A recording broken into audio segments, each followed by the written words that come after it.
Assalamualaikum warahmatullahi wabarakatuh. Baiklah, kami dari kelompok 6 taksonomi tumbuhan rendah akan mempresentasikan hasil diskusi kami, yaitu tentang tumbuhan paku. Sebelum itu, saya akan memperkenalkan dulu anggota. Yang pertama, saya sendiri, Novia Mardatila, NIM 19010026 sebagai moderator. Yang kedua, Deza Dwi Indriani, NIM 19010025 sebagai pemateri pertama. Yang ketiga, Sonia Elizabeth Hasani, NIM 19010023 sebagai pemateri kedua, dan Desi Susilawati, NIM 19010024 sebagai pemateri ketiga. Tanpa memperpanjang mukadimah, baiklah saya persilakan kepada pemateri 1 untuk menjelaskan tentang kajian. Klasifikasi paku-pakuan. Yang pertama, bentuk umum dari paku-pakuan. Yang kedua, klasifikasi Silopsida. Yang ketiga, klasifikasi Lycopsida. Baiklah, kita masuk kepada materi pertama, yaitunya bentuk umum dari paku-pakuan. Nah, tumbuhan paku sering disebut juga dengan Cormophyta yang berspora karena berkaitan dengan adanya akar, batang, daun sejati, serta bereproduksi aseksual dengan spora. Tumbuhan paku juga disebut sebagai tumbuhan berpembuluh atau Tracheophyta karena memiliki pembuluh pengangkut. Bisa kita lihat sendiri dari gambar yang ada di samping, yang mana gambar ini terdapat pada belakang daunnya terdapat spora atau kotak-kotak spora. Kalian bisa lihat sendiri dari tanda panah yang diberikan dari kotak-kotak yang terdapat pada bagian belakang daun.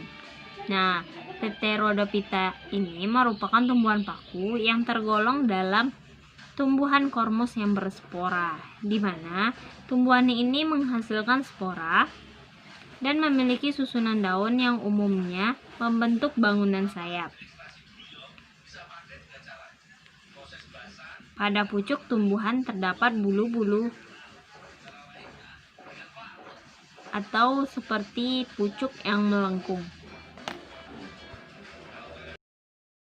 Baiklah, di sini saya akan melanjutkan membacakan materi saya, yaitu bagian kedua, yaitu tentang klasifikasi Phycolopisida. Phycolopisida mencakup tumbuhan paku yang masih primitif. Paku purba meliputi jenis-jenis paku yang sebagian besar telah punah. Jenis-jenis sekarang yang masih ada hanya beberapa, seperti pada Odontophyllus yang masih ditemukan dan lazimnya dianggap sebagai relik suatu golongan tumbuhan yang semula meliputi jenis-jenis yang lebih banyak.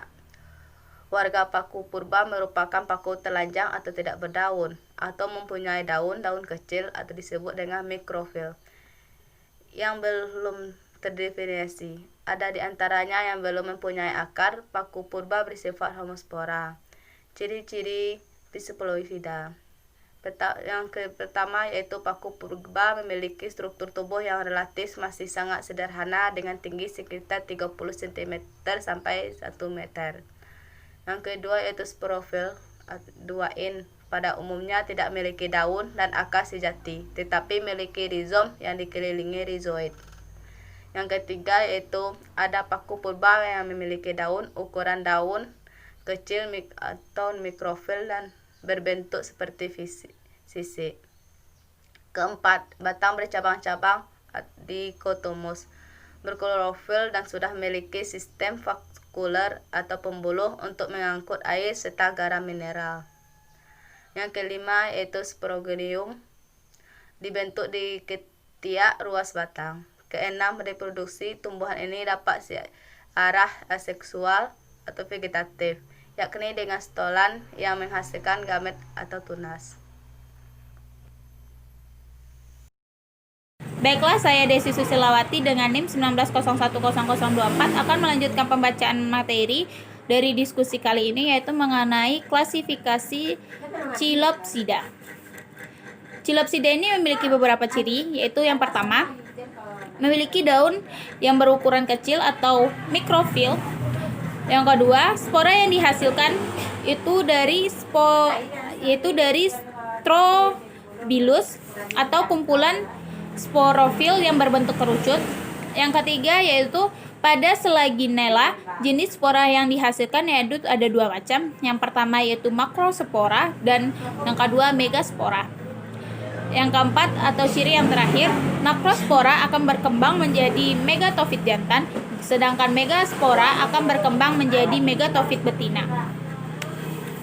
Klasifikasi dari Chilopsida ini terdiri dari 4 ordo, yaitu Lepidodendrales, Lycopodiales, Selaginelles, Isoetales.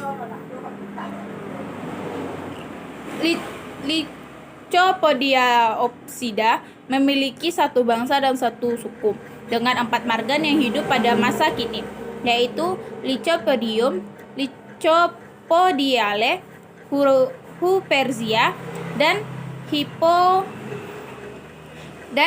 Phyloglossum. Dari berbagai fosil anggota kelas ini yang hidup di zaman karbon telah berbentuk batu bara. Contohnya seperti Drepanopithecus. Genus terbesar yaitu adalah genus Lycopodium dengan 100 spesies termasuk homospor dan Selaginella atau paku rane atau paku lumut dengan 500 spesies termasuk heterospora.